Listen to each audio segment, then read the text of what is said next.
All right, we're back. Another week of Rush Hour Pod. I'm T Dub. This is Justin. This week, I feel like we wanted to talk about jobs again. We got a lot of feedback about the jobs. Thought we'd give some helpful. I don't know if they're called tips, but like kind of what we do and what's been helpful in our careers. It seems like a few people have reached out and said that stuff is great. Let's do more of that. So I thought today we'd talk about like how to prep for an interview. You got a new job, how to make an impact at that new job, and then some things on what not to do, like to be mindful of during this process. How does that sound, Justin?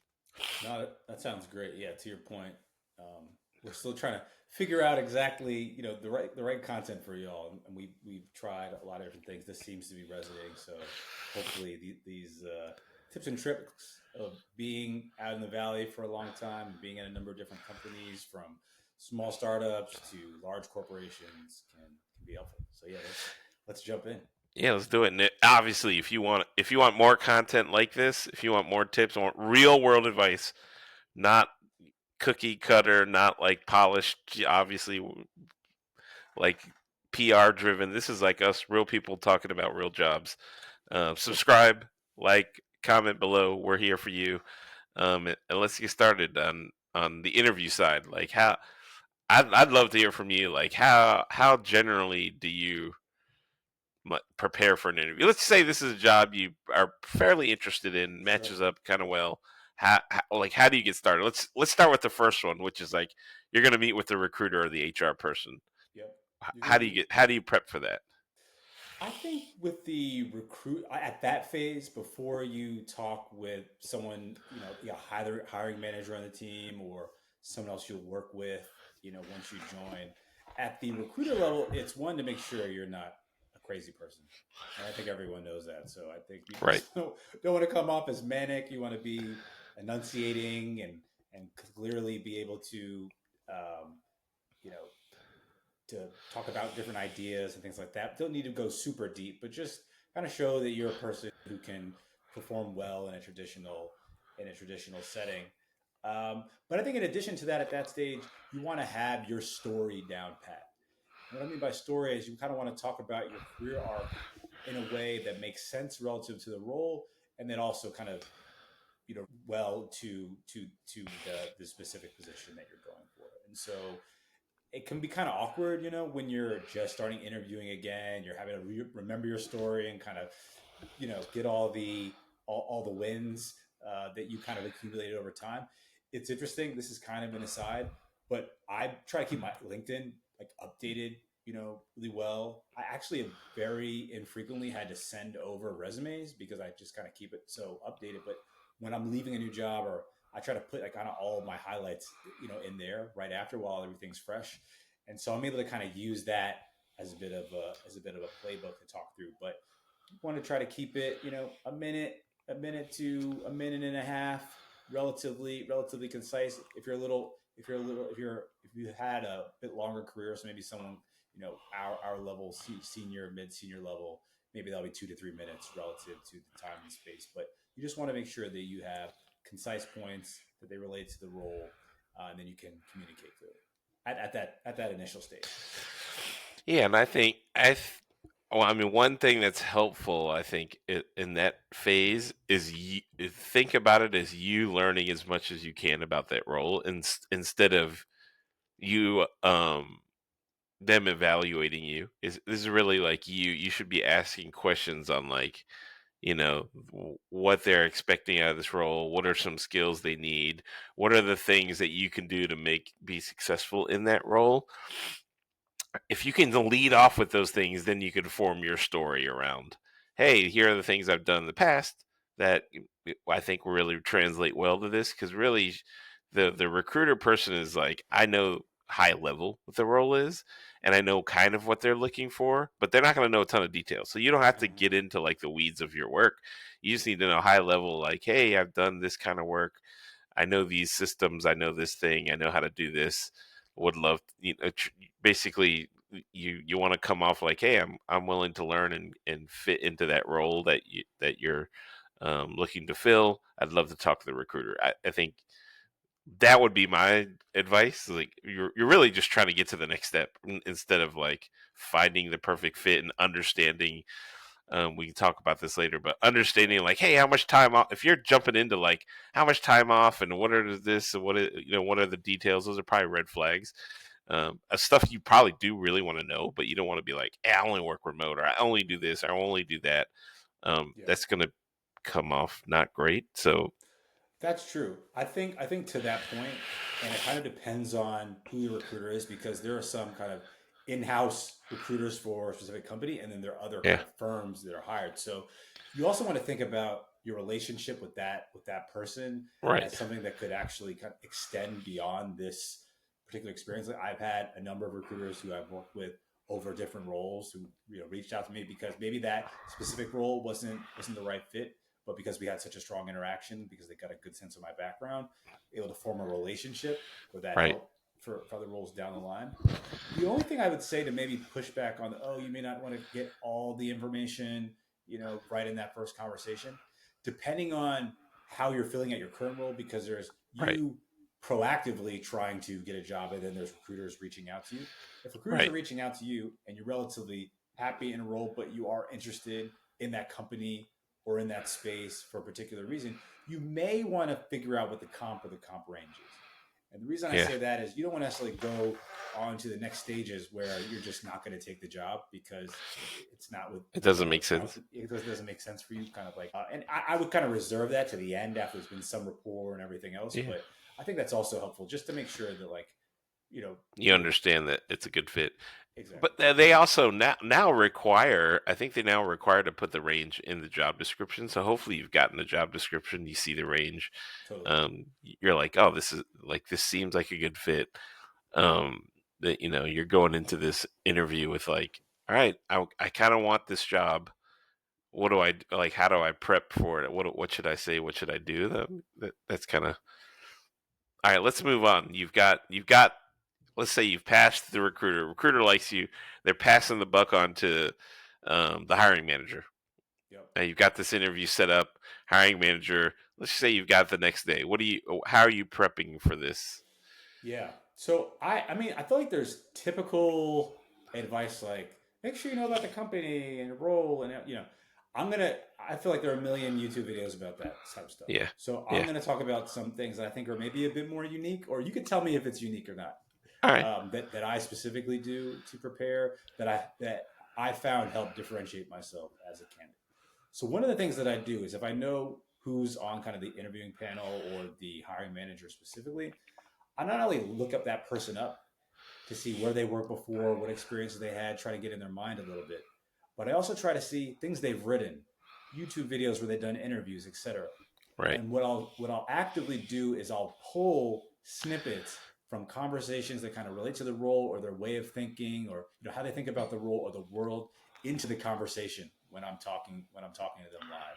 So, if they are talking about growth and they're talking about some specific platform or something they used or some insight that they had, I'll say, I was watching this video that you did in 2002 when you're speaking about kind of the power of YouTube and influencers at the time, and you seem to be early on with kind of understanding, where YouTube Shorts was going, and like how does that inform your strategy now in terms of how you think about growth holistically, a few years later. And what it shows is a level of interest not only in that person, but it shows curiosity of thinking. It shows that you're willing to go a level deeper than most people are, and those things have typically you know got me off on the not that it's always gotten me a job, but it got me off on the right foot with Yeah. that interview. So I'll popcorn it back to you, maybe in terms of like a unique thing that you do, or maybe not unique, but something that's kind of tried and true to get you prepared. Yeah. I try to do that too. I think I personally try to stay pretty um like dumb like going into the interview. I know that's like not ideal for a lot, but I'll know the generals about the company and I have some questions about the industry and why people. But like I'll look through their LinkedIn if they have it. But I like to like have a live discovery and a live discussion with that person because like part of me when I'm interviewing and somebody knows my entire background, it feels a little creepy if I'm being honest. So Mm, I like someone that's like, hey, you know, I'd love to hear about your experience and what brought you to this company, and like you allow them to tell the story instead of like I don't know the generics, but I love to hear people talk about it and then react to it live, and genuinely ask questions about like how'd you choose this, why are you here, what are your what, just understand the things they've done in their career and just try to learn from them because you technically have just probably just the 30 minutes an hour with that person. Like, who knows if you're going to get to the next round? So you might as well get to know them as much as possible, about what makes them tick, and if they end up having to report to them or work for them, it just helps. yeah, So I do that, but like I can see that coming off as like, hey, this person isn't preparing, it isn't serious. But I generally will do the enough, but then like be prepared to answer questions about what I've done that kind of matches that, and but like try to build some kind of rapport and understanding of who they are as a person. That makes sense. totally. Yeah, I think so. I think the cool thing about both of our responses is there's not one way to necessarily go about it. I think it's Yeah, kind of pulling because I think it's a personality. it is. Personality comes in or confidence level with that specific role. There are a lot of other kind of exogenous factors, that can impact like how you go into it. But I think you try to figure out what fits. So maybe based on your personal style or how you like to feel in an interview, you would take my approach or Right. CW's. But maybe what it boils down to is confidence. For me, Yes. the more that I know about the person who I'm speaking with, the company, the role, etc., the more confident that I am in those conversations. And your approach is like, hey, if I just kind of go in as a learning exploratory piece, that makes me feel confident as well. So maybe that's kind of like whatever makes you feel most kind of confident I, in going into those situations. I'll say, I guess the reason why I say to stay sort of on your toes and be fluid, because I have had meetings like, hey, you're going to meet with the CEO, and I'm like, oh, this is a big meeting. I'm going to do all the research. Last minute, they make a change, and I'm meeting with the COO, and then it's like, okay, like so then I like it's happened a couple of times where I'm like, you know what, Mm, I just need to generically be prepared for this person in this role, and then have like questions that can mismatch with any person, and you're right, it is about confidence, and like when I know too much, I tend to jump a little more. So mm, I'm not as like if I know the answer and I ask a question, and I tend not to be as engaged with it. um so I don't know, I definitely think it's also like you don't want to just be on, you do kind of want to show who you are, because if you're the type of person that like prefers a certain work style, like if you like process, and like you should absolutely showcase like, hey, I've built these processes, and if they have a visceral reaction like, hey, we fly by the seat of our pants and we don't like process, in your mind you should be like, this is not going to be a fit for me. Like you should fair enough. definitely Yeah. be up, right, you should be upfront with like who you are and who what the work environment that you like, and try to like subtly showcase that. So hopefully people will match, and then that like ultimately they're looking for somebody that's going to be a good fit, and you are too. So like you shouldn't just be like, oh, I can do anything and I can work with anyone if that's Mhm. not the case, right? Because Totally. if you're like, hey, you know what, I don't like people that have this style, or I don't like these things. You could subtly state that without like being like hardcore about every stickler little thing, but you should say, hey, in my career, this is what I really enjoyed about this job, or this is how I did really well here. Like, what are your thoughts? And here, um, like yeah, I'll give a live example. I as a red flag during a process, a job. Um, One person asked me the question, "How do you feel about shifting priorities all the time? And how do you deal with that?" And that that immediately is my, like, you don't have your stuff together and you're just asking everybody to go everywhere all the time. So that was what I said. I was like, well, would love to understand how often they're shifting and why they're Mhm. shifting. Are they going from, apples to oranges? Is it like subtle changes, or is it massive business changes? Um, and then like understand, like, hey, is that something I want to deal with, right? Especially when you've got budgeting and you've got all these things and you've got yearly plans, and if you're a person that likes goals and like chasing those goals, but if the goals are shifting every week, Right. you can't you can't do that. So that's, down the path that I went. He was like, no, I'll be honest, we change our goals constantly, throughout the quarter. And then immediately I was like, this is Not for not going me. to work. It's not gonna Yeah, work for this me. job is not going to work for me. So then the interview becomes very easy. Then you're like, okay, cool, let me just learn as much as I can about this job and this company, Right. and kind of move on. So like, I don't know. For me, those are things that are, I don't know if you want to call them red flags, but like, Hmm. how well does the company have their stuff buttoned up, or do they need somebody like a Swiss Army knife? If Right. that's your role, if that's your strength, your ear should sort of like perk up when somebody says, "Oh, we're changing our goals all the time." Then you should be like, "Boom, I love that. Here's what I've done in the past. Right. Here are the things I can move quickly on. Here are some examples of the times that I, went from marketing to finance to this to that."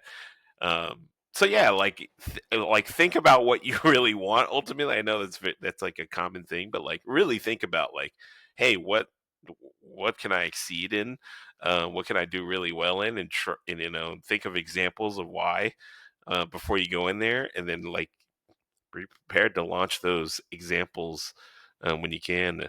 What I was going to ask you, just how do you practice, or do you just Oh, do it, or do you mirror or wife, or do you think about it? How do you go about yeah. practicing these things? It's a great question. So like for me, being an older millennial, and you know, I feel like I internalize things when I kind of write it out. And so, Gotcha. you know, before, I mean, now I kind of type it out, but before when I was much younger, college, stuff like that, I used to kind of write out, hey, what are my responsibilities? I felt like I would kind of remember Learn what I better. wanted to, Yeah. I would learn better. I've had so many at this kind of stage of my career, it's been so many reps that I have these, okay, they talk about this type of scenario, I kind of have this talking point, or et cetera. But I do try to have a like a cheat sheet that I've kind of either put together beforehand or in mind of kind of Huh. some, what are the core kind of what are the core areas of the business, and any news that's come out recently, things that are topical that I can pull in, and I just kind of, depending how much time, sometimes you only have a day, sometimes like a few days. Right. I just try to read that over, continue to add things into like a Google Doc, or a Word doc, and be able to go back to that, add my notes so that it helps me internalize it. And again, going back to the earlier point, it's all about confidence, just feeling like, there are going to be things that are thrown at you, but generally you have some structure along, what you want to get across.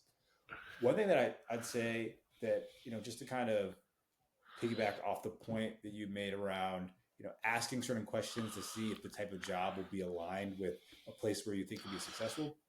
I think this can be, and I want to get your feedback on this, because I think it can be relative to the stage of you and I both worked at very early Yes. stage companies, more mature stage. When you're at earlier ones, if you're kind of asking questions around, what kind of support and resources do you have, that's probably not for you. But if you're Right. joining like a later stage, or a large corporation, et cetera, I think it is appropriate to kind of understand what other resources you have to help you Right. execute your job. So we're in the marketing function, we're doing growth, and we're doing performance and things of that nature, where you may need some analytics support, where Right. you absolutely will need like the creative team support, where, figuring out how closely you work with finance, either directly with the CFO's team, or other folks, to figure out, how budgets are allocated, et cetera. That stuff is is really important to know to execute your job properly. So I think that, like, especially for those later stage companies, I try to see, hey, what are the teams that are kind of built around this team that Right. I've been joining, or building or leading, to get a sense of, the support that'll be there to see how successful it can be at the scale, right? Because when you're at an Right. earlier stage company, you're not necessarily going to have like certain revenue targets or other things that you would have at a larger company where you likely would need more resources. But if you're not equipped for that, then you may not be setting yourself up for success. And that's a way that I've tried to get at, how successful can I be relative to the resources that are Yeah, and if you're a young entrepreneur that's like, hey, I'm down. I haven't done a lot, but I'm just down to try stuff. there. Mm-hmm. Getting into a very early stage startup will ultimately be incredible experience, right? Like but you have to go in knowing that. You need to think. I mean, if you're going into a very early stage startup and thinking you want to be an entrepreneur one day, this is going to help you learn.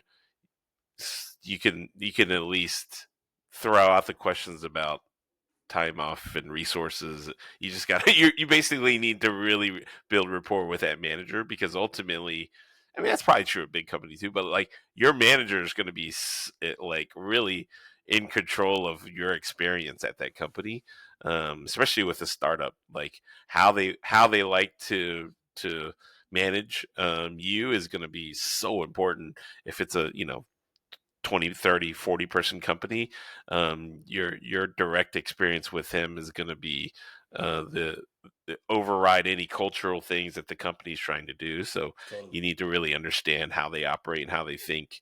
And it's tough. And I'll be honest, in the interview, it's very tough, right? Because somebody can say one thing and do another very That's quickly. So true. you almost need to like hear them and get live examples of it, and then ultimately there's a little bit of hope at the end, right? Like 100%. Can I just like jump in on a quick yeah, story on that? So yeah, when I was transitioning, so I was doing product management at Microsoft for a few years, and then I was on the West Coast.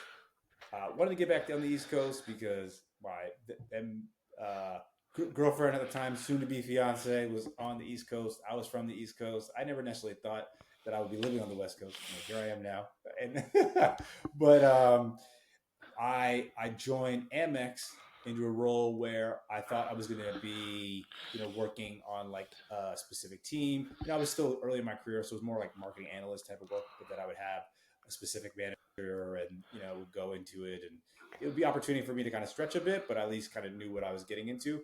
And I remember the first day I got there and I went to my manager and she was like, because I hadn't interviewed with the person who was going to be my manager. It's just a large corporation. Sometimes that happens. right, It's more infrequent, like as you get more senior, but that could happen when you're at the more junior levels. This person was like, "I'm not sure who you are. I thought this other person was starting on my team, but I guess okay, let's try to make this work." And that was after wow, moving back across the country and starting a new role on the first day and having to kind of build that rapport and trust and let this person know that I was legitimate. And so that can absolutely happen as well. And the hope is that it doesn't, but it can. And you have to be flexible. So you want to try to get as much out of the interview experience as possible, and that's something that I've kind of if there's been any ambiguity around who I'd be reporting to, I typically don't join those yeah, companies now because I haven't found that sets you up for success necessarily. But you can't. It won't always 100% be what you expected. That's no, just the yeah, nature of any job. yeah. There's absolutely just a little bit of fingers crossed that this like goes down, because my wife recently had that. She had a great rapport with who she was going. She accepted the job with, and then 3 weeks in the job, she had a new manager, and it ultimately turned out okay, and she ended up liking that person. But like that's scary, right? Like you Yeah, join, a lot of times I'll join a company just because of the manager relationship. Like I know this person. yeah, I don't really care much about like any other politics and things happening. I know this person as our manager. I'm not gonna like drift apart from that person. So I I'm signing this on the dotted line because that person's my manager. Um, so like I can imagine if that person's gone, that throws a whole wrench in your plans in terms of what you expected and all of that. So yeah, totally. but I will say when you're new and you're just trying to get it started, it's all going to be new to you. So really, like, just go in there with an open, like, hey, I'm gonna figure this thing out, um, and I'll understand if I like this style or this process or this thing, because you honestly don't know. So if you're just open to learning and figuring it out, that I think that's probably the best way to be, right? If you're new, just take anything, and then Yeah, if you're you'll learn a lot from it, yeah, like you definitely ultimately. will learn a lot. I think the more scars you get and learnings as well, I think it could be negative or positive will definitely inform it. But having being open to new experiences is Yeah. definitely important. All right, let's move That's a on to good even the next transition. step. Transition Okay. to, like, you've now started this new job. What does it take? Like, what are some things that you do that help you make an impact, at at a new on a new company, new role? Yeah, yeah. So I think there's like a terminology around this that may sound trite, but the listening tour, and I really think that that's important when you first. But I still think that's important when you first start a job because you know most of your ability to actually get things done when you're working in a role that's that where you need to collaborate with a lot of different teams and typically in marketing you're going to need to collaborate across a lot of different teams is trying to get some sense of what everyone's working on and their goals, but also establish a rapport. Right, And particularly now, in this new world where you're not necessarily going to be in the office with these people every day, or ever, right? And maybe some right, fully remote thing or hybrid. Maybe you will be at a place where everyone's in the office, but I think that's less common now. Um, Trying to form bonds, try to have authentic interactions with people, try to be helpful to them as well, not go in as a know-it-all, even if you have more experience in some area than other people, and really just kind of figure out the lay of the land in yeah, the company is really important. I think I don't know if you'd agree, but I actually have found that that's more important than even figuring out like right away what you specifically should be doing because I think it's yes, how it fits into the overall like org and culture that typically matters the most. Even at smaller companies as well, which is kind of interesting that piece seems to translate smaller companies and larger corporations as well. yeah. I have that exact thing down, which is really like understanding what is expected, and kind of what the pain points are, and that is really what you said. That's listening.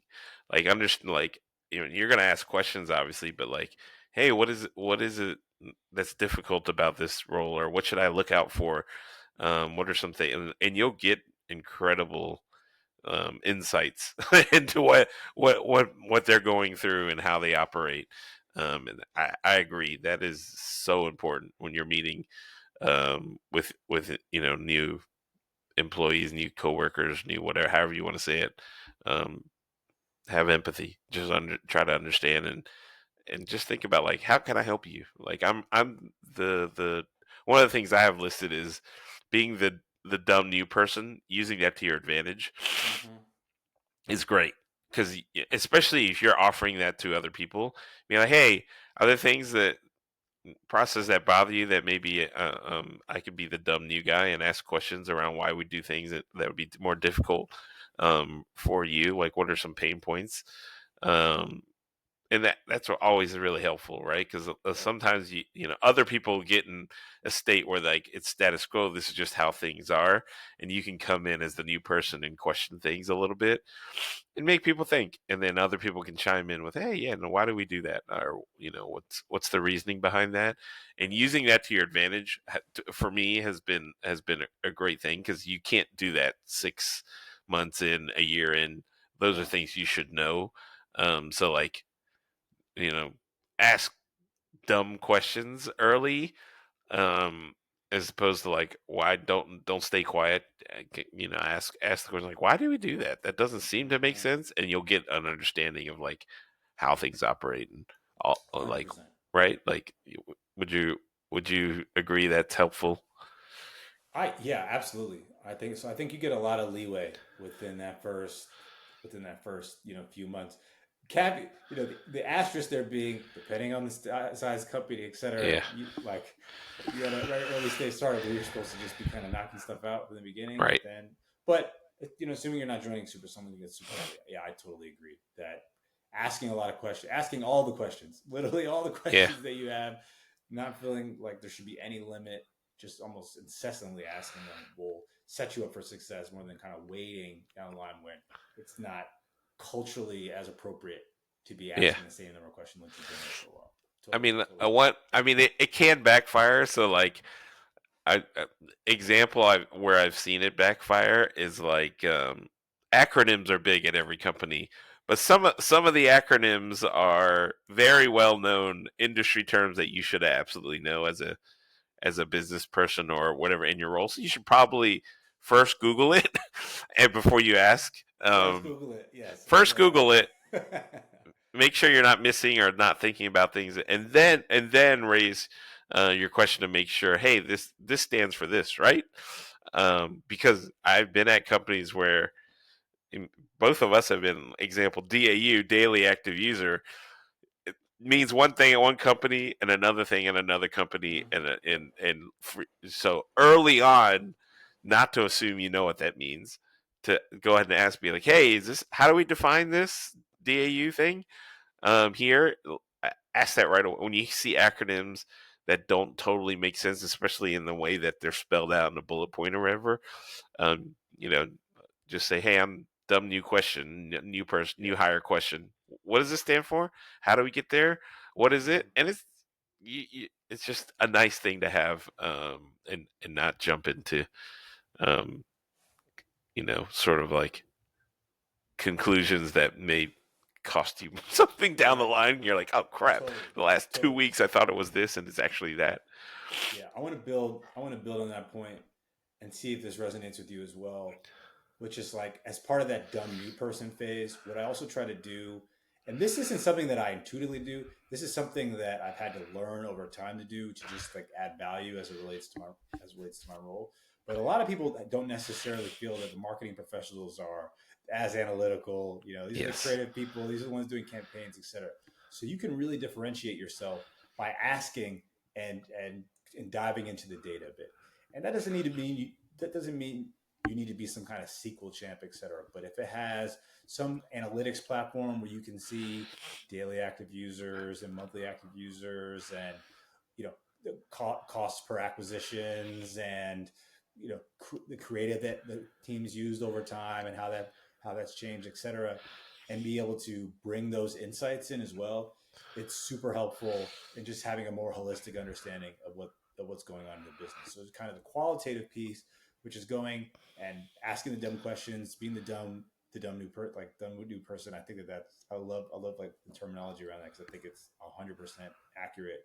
Is also getting your hands and getting the keys for the tools where Yep. kind of these decisions are being made from like a quantitative perspective and trying to figure out either ask questions if it's unclear or see if there are some insights like, oh, I've seen this, is that because of X or is that because of Y, and being able to get the feedback because that'll help you to speed up your learning process in terms of Absolutely. I have that. It's funny. I have that down as well. Understanding the data.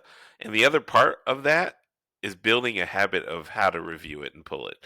mm-hmm. I'll give you an example at Tagged, where we worked together at that early. That was a late stage, but startup. But I built a habit of every morning checking the numbers, and it was so helpful for me to like kick off my day that way. Like Yep. I knew other people did it, but I did it for my own exploration because we'd get that email that's like, hey, here's how we do it for the day. But I would go in the morning and just look at overall traffic and then just keep going down, like overall traffic, up, down, day over day, week over week, year over Yep. year. Did we see anything weird? Yep. And usually it was like, it's a little up. What? Where is it up? And then And you would kind be of able to like tell that because you're looking at it every day. You would every see those day. anomalies and say, Yes. okay, clearly there's something different here. Yeah. And that really set off the day well for me, even for my meetings and what's going on, asking questions and like what happened, and like it sets up your day so easy because you're like, hey, we were up yesterday. Why? What did we do? Here are the thing. Like if Mm-hmm. you're like, hey, we used to do it together, right? It'd be like, hey, we're up. What happened? We sent a bunch more emails. Okay, the email was effective. And then it's like you go to the email. What do we do different yesterday? What was the thing? And somebody might actually have something. You're like, boom, we should do more of that. How do we do that? Or the other way around. Things were down. What happened? Oh, emails didn't send, or oh, the push notification, or the site was down. It was down or this. Like, what do we do? Da, da, da. And like, I don't know how often it happened, but I would catch something before um, Yes. anyone else knew about it because I'm like, I know the data. I looked at it, and it that was so helpful for me to sort of like get going and build a habit of it. The risk Yeah. around that is that you become the crutch. So you don't want to like flag everything. You want to keep stuff in your back pocket, but you need to know the data. Like getting being the person that knows the data and not necessarily is the evangelist of the data Yeah. is like It's nice. very It's a important. nice sweet spot. It's a It nice is. sweet You spot. don't want to be the guy that like is ringing the bell every time something happens because no one else is gonna look at the data. Then now it's on you to do it every day. Right. So there's definitely a sweet spot in like knowing it and then trying to understand it, and then you get to be that dumb new guy and ask questions, even though you kind of have an inkling as to why things are happening. But like you can ask, and then you can kind of see, oh, okay, like hey, it looks emails are down, and you can go to the email team and be like, hey, how did the emails look yesterday? You know the answer. How did the emails look? Did anything weird happen yesterday? And if they're like, no, everything's fine, you in your mind are like, uh, and then you can go back and be like, hey, I looked at this data. It looks like we know Mm-hmm. something happened. Can you take a look? And then like that helps you build rapport and all that stuff, right? Because now you're not calling them out in some kind of meeting. You're just Yeah. having them kind of discover it on their own. Um, Yeah. it just goes a long way. No, I love that point, and I think it also, to I guess the kind of implicit point that you're making there as well, is it helps to form kind of a muscle memory around these Yes. things that can be applied to any company Yeah. that you join. And you also will have like this spidey sense where you've seen the same scenario in other places and everyone's like, no, it's Yep. fine. And you've seen exactly how it plays out. You kind of lean on that experience, not to kind of be a know-it-all, but to say, hey, Right. I've seen this before. This has been something that happened. Maybe something for us just to look out for, as opposed to, everyone's hair is on Right. fire, etc. And that becomes really helpful. And I think it's also, for us in particular, we've had to be more focused on it because a lot of times we've had like the keys to dollars being spent, Yes. or managing larger teams, specifically on the performance side, or any places where you actually have money going out that's tied to some of this stuff. So it could, being on Yeah. top of it is just kind of really good hygiene. Anyway. And me and you are on the same page in terms of office politics and not being in that mix. But like, this is a great way to curry favors if you know stuff Yeah. and you can get ahead of things. And like, you're like, hey, that perfect example is like, hey, emails are down. It looks like this. Nobody else has caught it yet. You go to the email team and you tell them this is happening. Like, hey, heads up. I don't think anyone's called out. You should can you take a look at it? And like in their mind, it's already like, oh, he's not calling me out publicly. He's telling me, and I'm going to go fix it and I'm going to resolve it before anybody else gets to it. And like, Mhm. there's a relationship that happens out of that. Cause then it's Yes. like, number one, I trust you. You were right. You figured it out. You didn't call me out on it. Um, so guess what happens? When the tables are reversed, hopefully you have a good rapport. When something happens, they will stick up for you, right? When you need it. Yes. Because then they're going to be like, no, no, no, this person helped me here. They do Mhm. this. Or I'm going to help them here if I see something. Great as a new person, an incredible tool to build trust and sort of Yeah. like uh, for you as your self discovery as well. Asking them, like that combination is amazing, right? Like to get Right. in there and be like, this is what I'm seeing. What's going on? I'm not, so the next one I have, I'd love to hear your thoughts on is do you build a 30, 60, 90-day plan? It feels very corporate. Yeah. Do you believe in it? Does it help you? Is it something that you found useful, or is it just a waste of your time? I think for me personally, it's something that I found useful to the extent that I'm a very goal oriented person. So Yeah, it same. takes some time to put together these things, and you can't put it together day one because you need to do all the things that we talked about. It's like look at the Yep. data and talk to people, etc. You got to make sure. Maybe one thing we didn't talk about is like looking at the company goals or seeing what they are for that quarter or for that half of year or for that entire fiscal year to make sure like whatever you're doing is also going to ladder up and drive results. But I like I don't always think of it being like a 30, 60, 90-day plan. I think of it, and this kind of ties into another point that I was going to make around kind of a quick win, medium term win, long term win, framework as well. That can also work for like a Yeah. 30, 60, 90-day. But I find it could be really useful if you're at a company where they typically keep their goals, for a year. But it and some companies just make you do it, but it can be not as useful when a company changes their goals around all the time and you put all your work and effort into something and signed off on a Right. plan, et cetera, and then half, if not 75% of the things you signed up for did are irrelevant. So Yeah. I find they can kind of go both ways. But the short answer to your question is I like to have some type of plan that I could just myself look back to and say, okay, here are the things that I Yep. signed up for. If I execute this and it's proven, like I've done my job well, and that is a bit comforting. I did this recently for a job that I um, was interested in.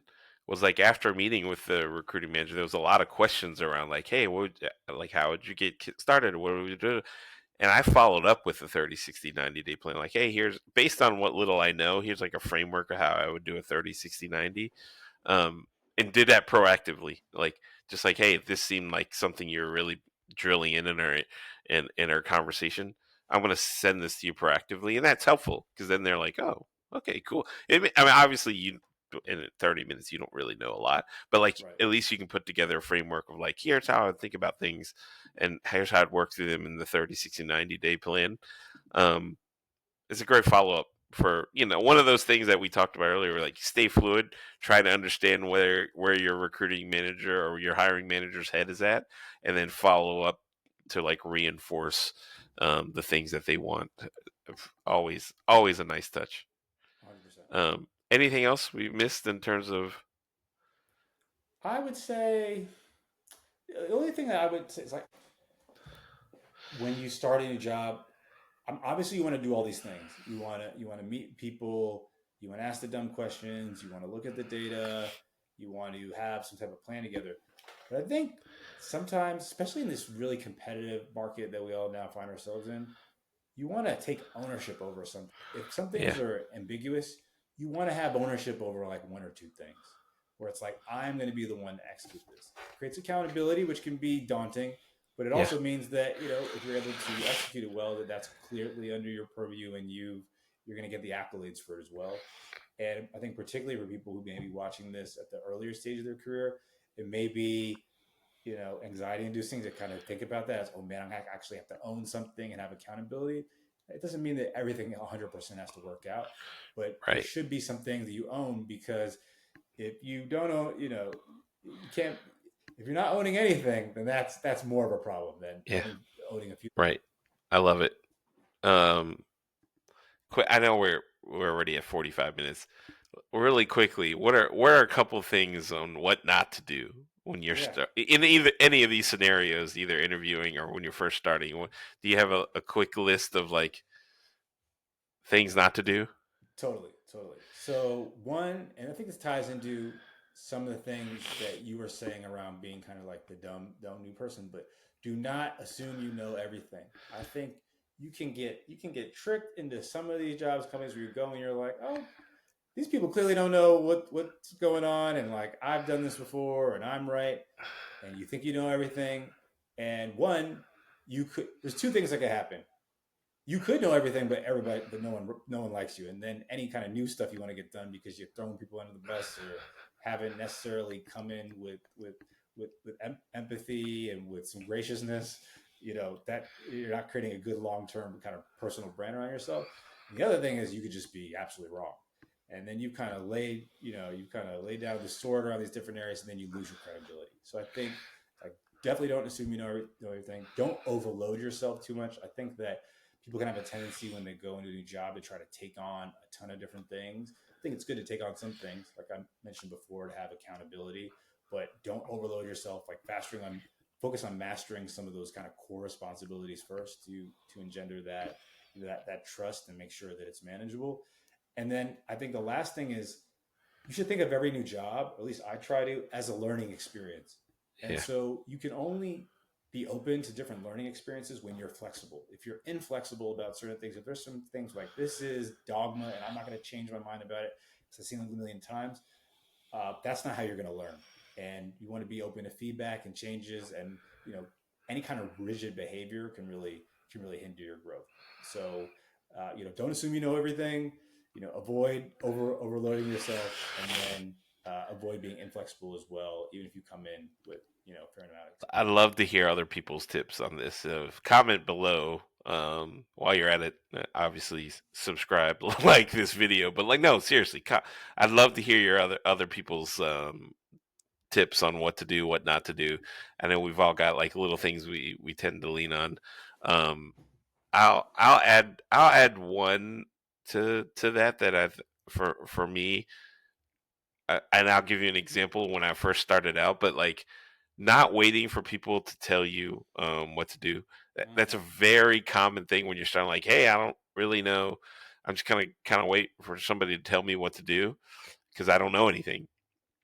And I'll tell you an example. When I first moved, I obviously moving from out, yeah, graduating from UVA, and then I kind of came out here. I took a consulting job, like a contractor, hourly, a temp job, at a startup, and it wasn't a startup. It was 3Com. It was a big company, but I got there, and they had a task for me to do, and I kind of got there, and there was no information at all because back then the .com thing, it was really hectic, and like there was no instructions. This is my first job. This I'm trying to impress. I'm trying to make myself worthy. And I got there and there was literally nothing. I logged in. There's nothing in the inbox. I kind of had a loose description on what to do, and I had no idea what I was doing. So I just started asking people like, "Hey, and you know anything about this project?" And like, you know, first couple of people are like, I'm not even in your department, man. I don't know. I don't know who you are. I don't know what's going on. So I was just like, I'm just gonna start asking. So I started introducing myself to people around me, asking, hey, do you know anything about this? Do you know? Da, da. And eventually you do that. Somebody's like, hey, you should go talk to this. Da, da, da.